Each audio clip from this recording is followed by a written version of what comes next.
I was brushing my teeth when my phone started ringing. It was 11:02 p.m. on a Wednesday. No one with good news calls at 11 p.m. I glanced at the screen, ready to silence it, and froze. St. Andrews Medical Center. Unknown number, but the name of the hospital lit up my phone like a ghost from the past. My hands went cold. That hospital was where my daughter died. Or, at least, where I was told she died, 10 years ago. I wiped my mouth, heart pounding, and answered. Hello? There was a pause, then a man's voice, calm and professional. Good evening. Am I speaking with Mrs. Olivia Hart? I gripped the sink. Yes, I said slowly. Who is this? My name is Dr. Marcus Lane, he said.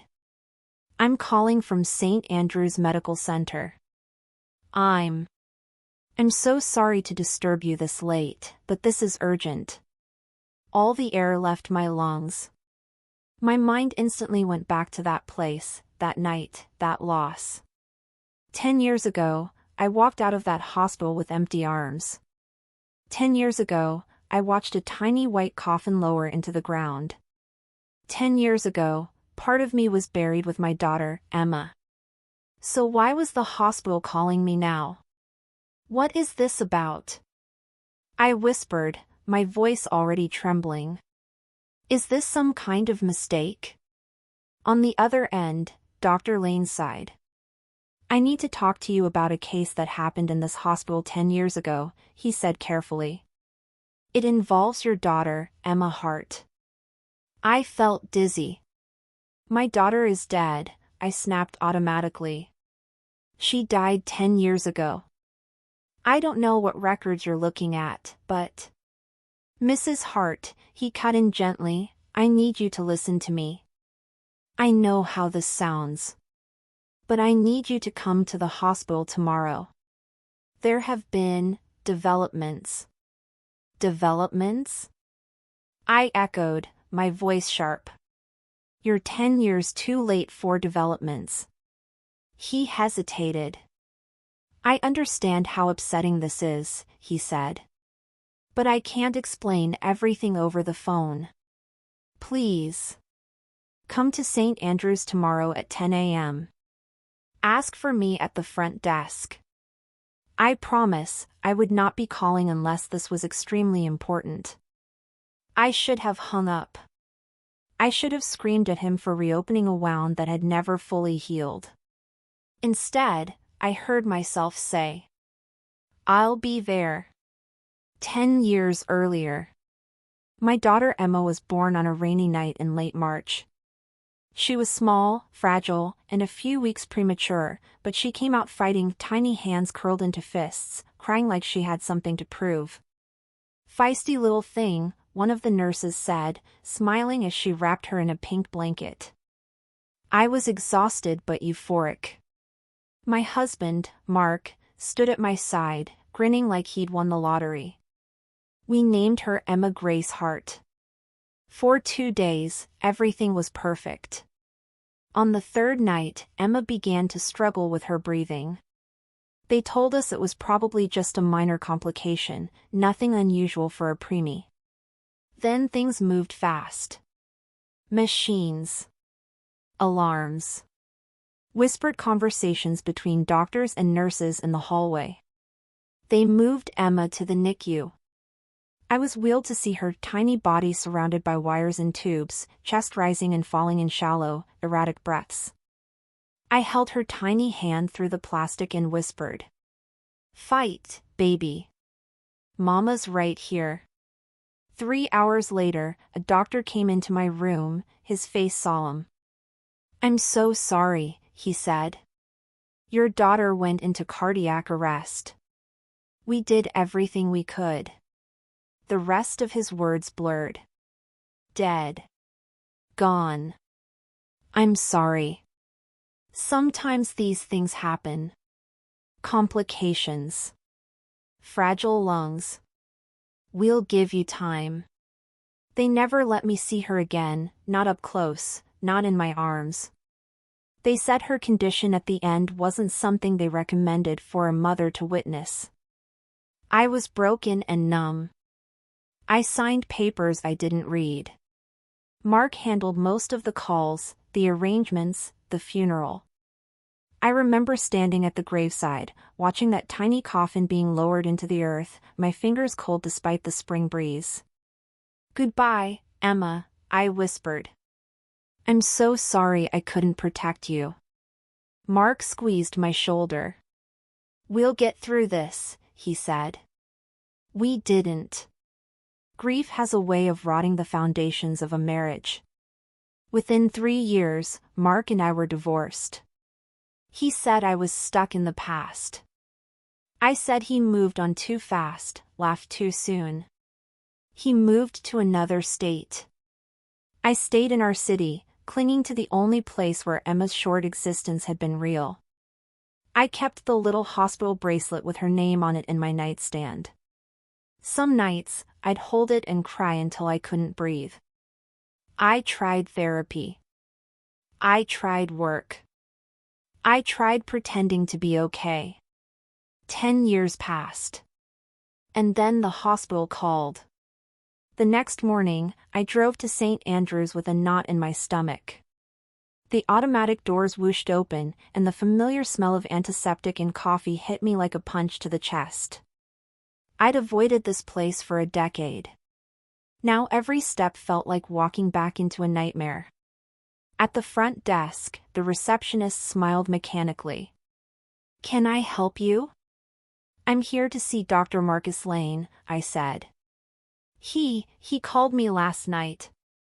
She typed something into the computer, then nodded. "Have a seat, Mrs. Hart. He'll be right with you." I sat in the waiting area, staring at the floor. My fingers twisted the strap of my purse. After a few minutes, a man in his 40s approached, white coat, dark hair, tired eyes. "Mrs. Hart?" he asked. "Yes," I said, standing. He offered his hand. "I'm Dr. Lane. Thank you for coming." His handshake was firm but gentle, like he already knew I felt fragile. "Please," he said, gesturing down the hallway. "Let's talk in my office." The walk down that corridor felt endless. We passed framed photos of smiling families, pastel paintings, a vending machine humming softly. Somewhere, a baby cried, and my chest tightened. We reached his office and stepped inside. It was small but neat: bookshelves, medical certificates, a window overlooking the parking lot. He motioned for me to sit. I perched on the edge of the chair, heart racing.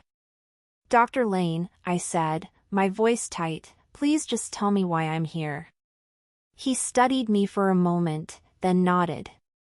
"Before I say anything," he began, "I want you to know that what I'm about to tell you is going to be difficult to hear. But you deserve the truth." My hands trembled. "What truth?" I whispered. He took a breath. 10 years ago, he said, I was a resident doctor here. I wasn't the attending on Emma's case, but I was in the NICU at that time. Recently, we've been undergoing an internal review of records due to an unrelated matter. During that process, something came to my attention. He opened a folder on his desk and slid a photocopied document toward me. "These are the records from the night Emma was moved to the NICU," he said. According to the official report, she went into cardiac arrest at 3:42 a.m. and was pronounced dead at 4:03 a.m. Tears pricked my eyes. "I know all this," I said. "I was told that already." "Please," he said gently. "Look at the timestamp on this page." I squinted at the paper through watery eyes. Patient transfer record. Emma Hart, ID number 4398871. Transferred from NICU to Pediatric Special Care Unit. Time, 4:28 a.m. My breath caught. What? I whispered. Transferred? To where? He pointed. Pediatric special care, he repeated. 25 minutes after the official time of death. My mind spun. That has to be a mistake, I stammered. Some kind of clerical error. Maybe they mixed her up with another baby. He shook his head slowly. I thought the same thing at first, he said. But I cross-checked the ID number. It's Emma's. There's more. He pulled out another paper, this one a scanned note. Nurse's progress note, 4:37 a.m. Patient heart, Emma, transferred to PSCU per attending's verbal order. Condition, critical but stable. Plan, continued monitoring, specialized care required. Critical but stable. Stunned, I looked up at him. My daughter, I said slowly, each word heavy, was alive when they told me she was dead? His eyes were grim. It appears that way, he said quietly. The world tilted. I gripped the arms of the chair to keep from falling. That's impossible, I whispered. I saw the doctor. He told me she didn't make it. We had a funeral. We buried her. My voice broke. Dr. Lane stood and walked to a cabinet. He pulled out another folder. I need you to brace yourself, he said softly. Because it gets worse. Worse? How could there be a worse than this? He laid out a final set of papers, this time, not medical charts, but legal forms. Transfer of custody, infant patient. Name, Emma Hart. Legal guardians, redacted. Redacted. My blood turned to ice. No, I breathed. No. What is this? What am I looking at? He swallowed. From what I can piece together, he said, the attending physician at the time, Dr. Stephen Maddox, signed off on a transfer of custody for Emma. The receiving guardians were a couple who have long-standing ties to the hospital, a wealthy family that had been struggling with failed adoptions. The paperwork appears irregular. Irregular? I repeated, my voice rising. You mean illegal. You mean they took my baby and gave her to someone else? He flinched but didn't deny it. Mrs. Hart, I believe there was a serious, possibly criminal breach of ethics and law in your daughter's case, he said. I don't have all the answers yet. That's why I called you. Because if this is what it looks like, your daughter might not have died in this hospital. Might not have died. 10 years of grief slammed against 10 seconds of impossible hope. My heart didn't know which direction to beat in. My voice came out as a whisper. Are you telling me my daughter is alive? He didn't answer immediately. Instead, he did something worse. He slid a photo across the desk. It was a security camera still from a hallway dated 3 weeks ago. A teenage girl walking beside a nurse. Dark hair pulled into a low ponytail. Hospital bracelet on her wrist. But it wasn't her face that made my breath leave my body. It was her eyes. Those were my eyes.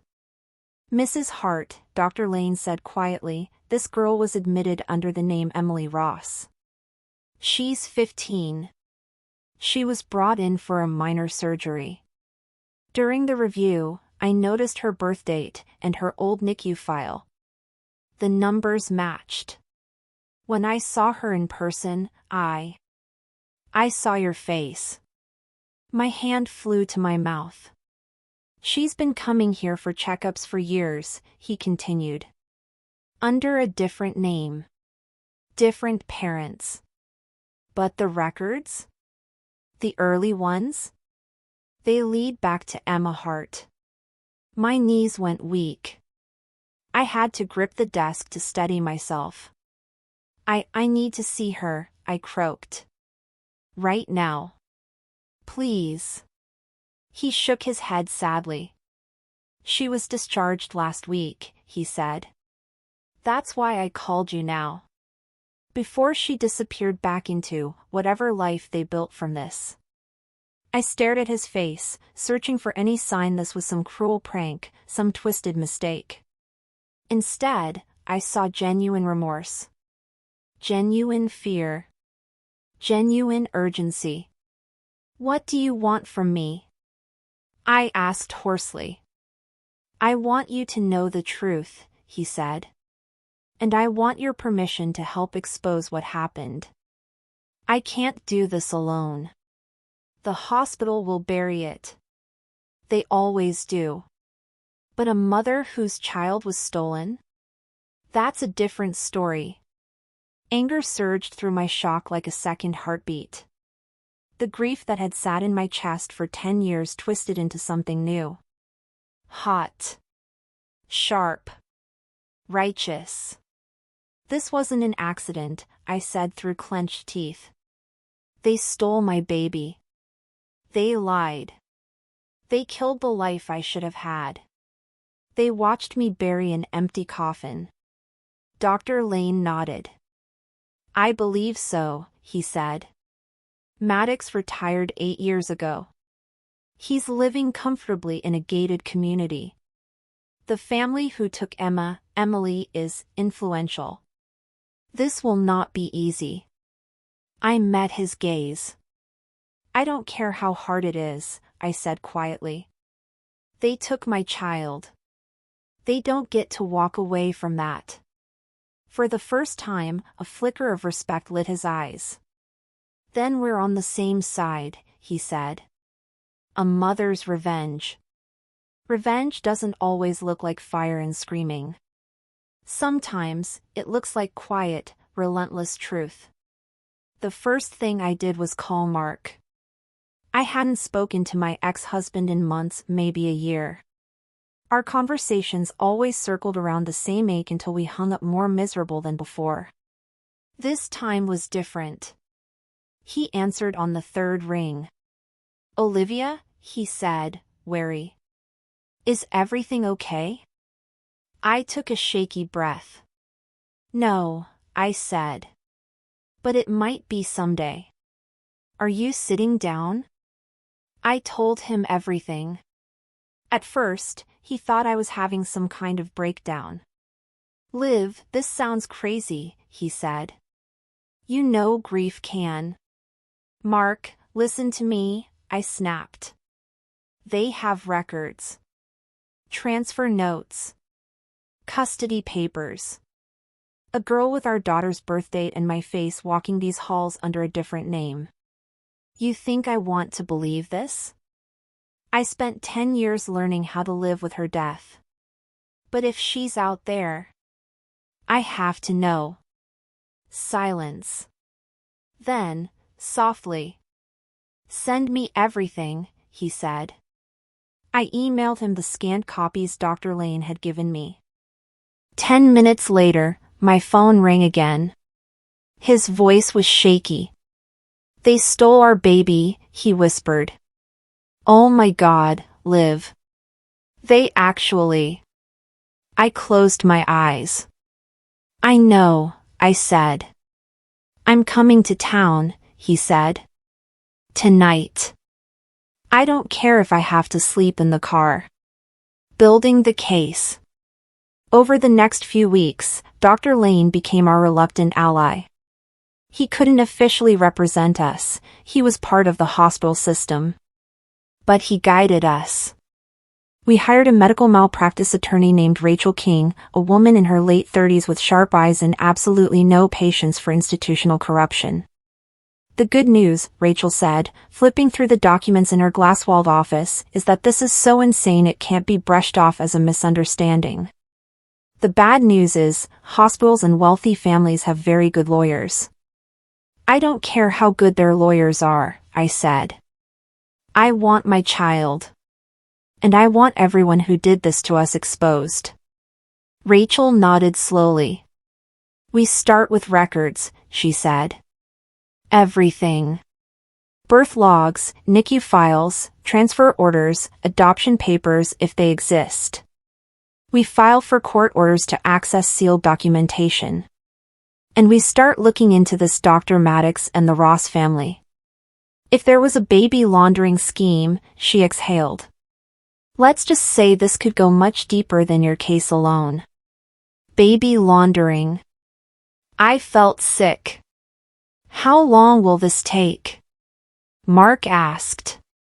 As long as it takes, Rachel said simply. Are you in this for the long haul?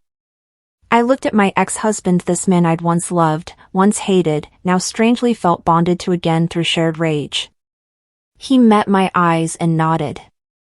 I'm in, he said. So am I said.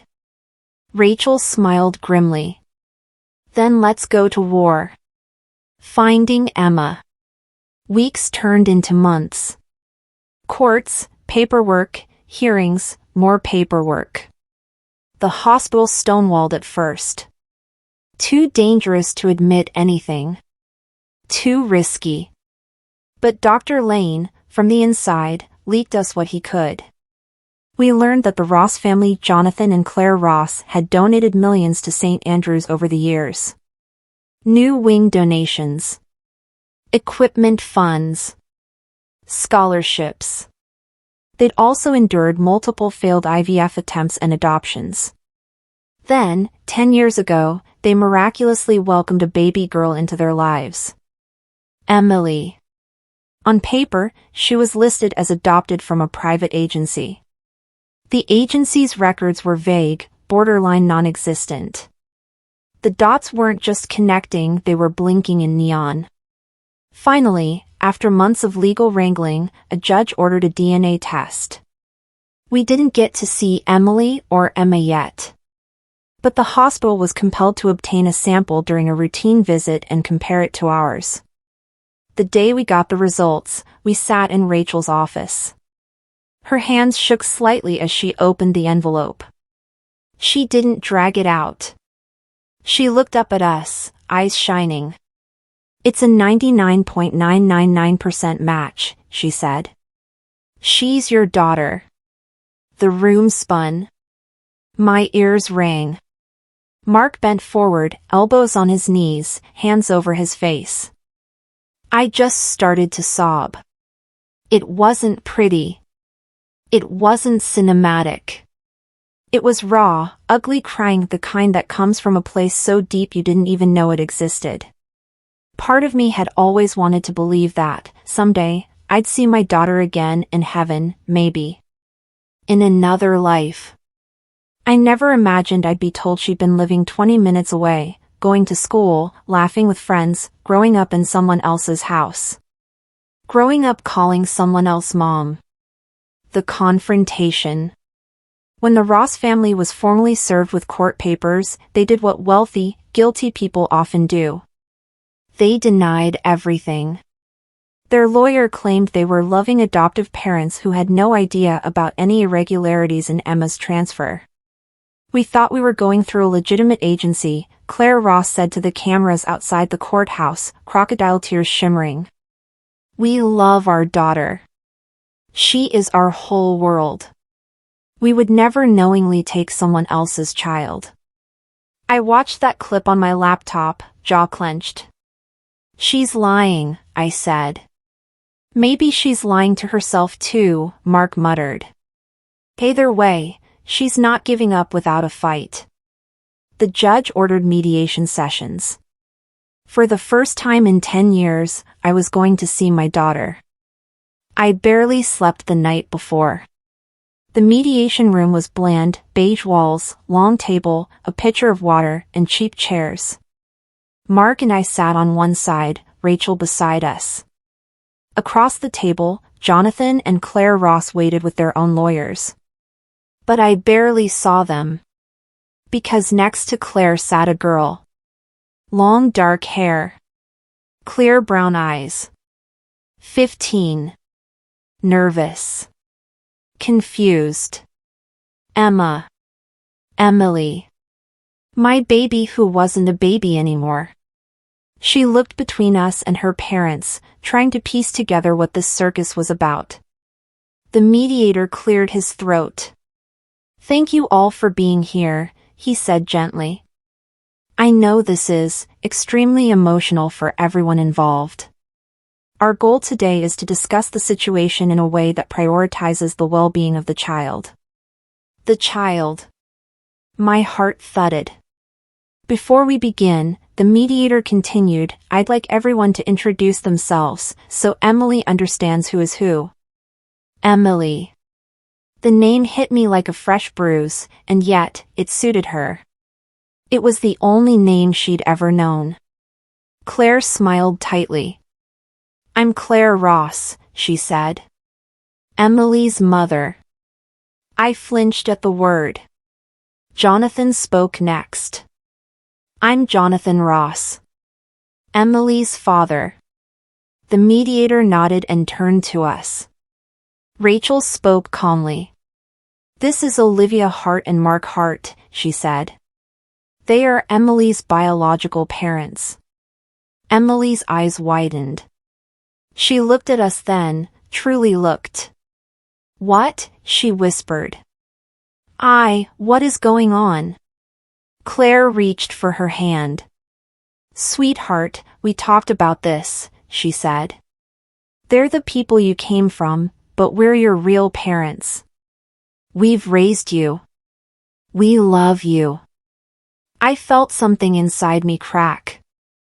I opened my mouth, then shut it. I didn't want to lash out in front of Emma. She didn't deserve that. The mediator lifted his hands. "Let's take this slowly," he said. "Emily, do you understand what a biological parent is?" She nodded slowly. "It's like the people whose DNA you have," she said. "But not necessarily the people who raise you." "Exactly," he said. He looked at us. "Mr. and Mrs. Hart, is there anything you'd like to say to Emily?" My throat tightened. I swallowed hard and leaned forward. "Hi," I said softly. "My name is Olivia. This is Mark." Tears pricked my eyes. "We are so sorry you're in the middle of this. You didn't do anything wrong." She studied my face. "Did you know about me?" she asked quietly. The question stabbed me. "I thought you died," I whispered. "We were told you stopped breathing 3 days after you were born. We had a funeral. We've been mourning you for 10 years." Her eyes shimmered. Behind her, Claire stiffened. "That's not true," Claire snapped. "We adopted her through a legal process." "Legal?" Mark cut in, anger flaring. "You adopted a baby whose birth mother never signed away her rights. You adopted a baby whose death certificate exists in the same hospital that handed her to you." "Order," the mediator warned. Emily looked shaken. "So, I was supposed to be dead?" she asked quietly. The room fell silent. "No, sweetheart," I said quickly, my voice breaking. "You were supposed to be with us. That's what was supposed to happen. Someone took that from all of us." Emily looked down at her hands.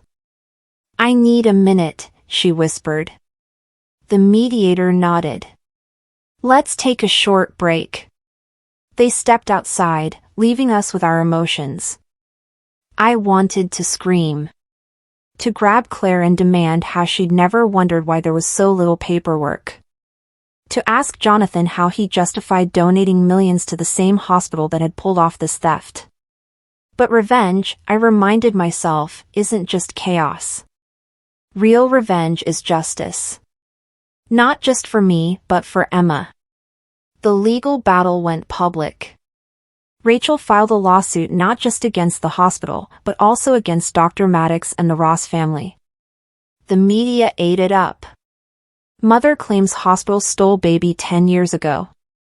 Adopted teen at center of shocking custody scandal.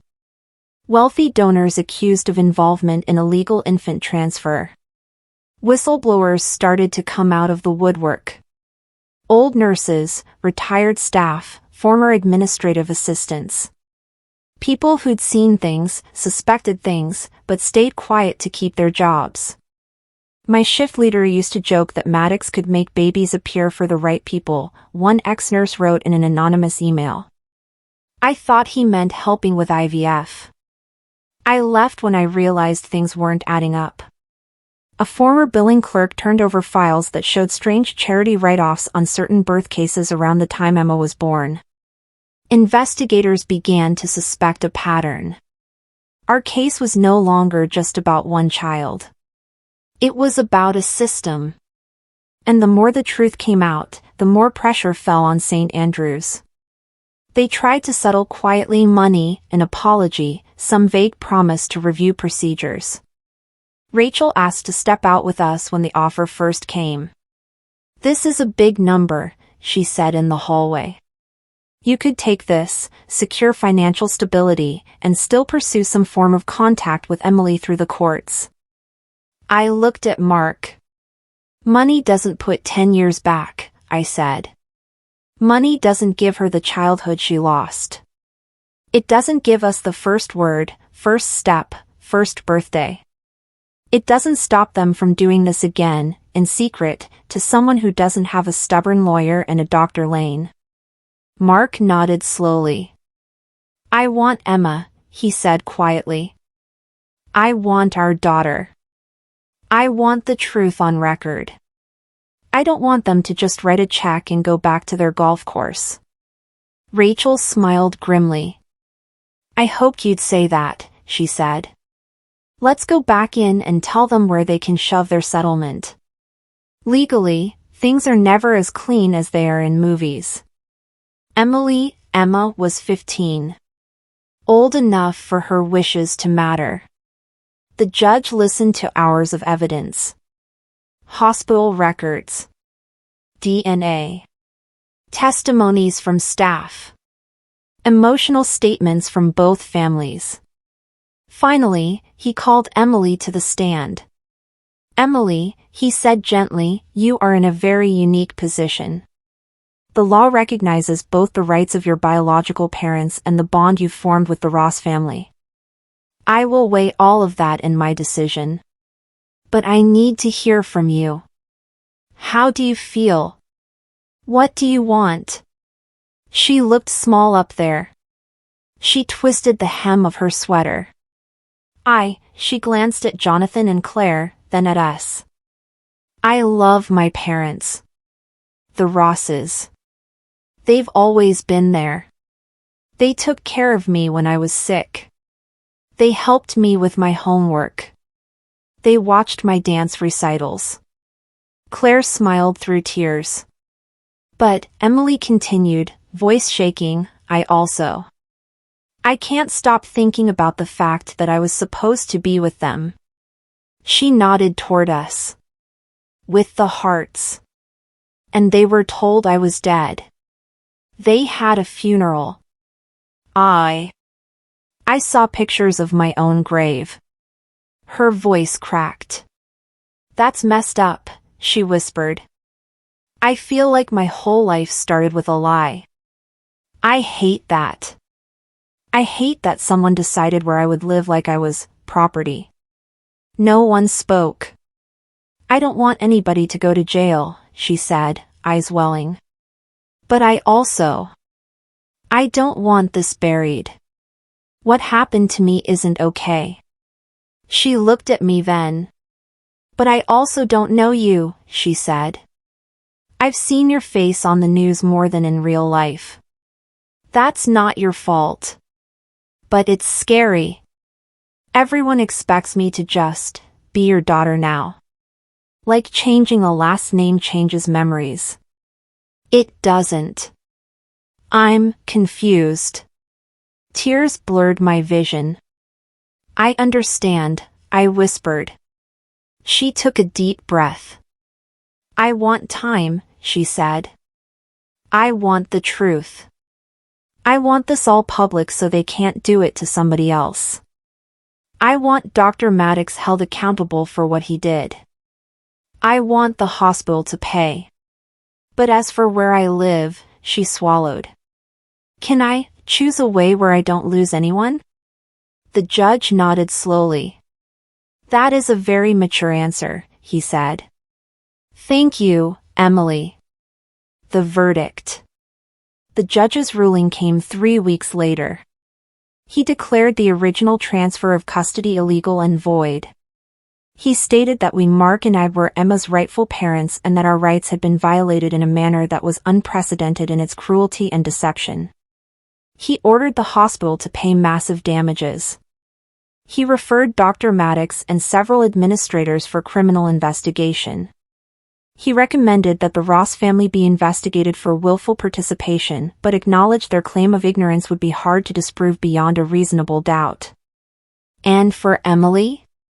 He made a unique ruling. She would remain with the Ross family as her primary residence until she turned 18, with mandatory, court-ordered facilitated contact and visitation with us, her biological parents.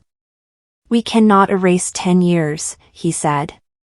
We cannot pretend this young woman's life did not happen as it did. But we can give her access to truth and the chance to form relationships with the people who were denied the right to know her. The goal here must be her well-being, not adult vengeance. Adult vengeance. He couldn't have been more wrong.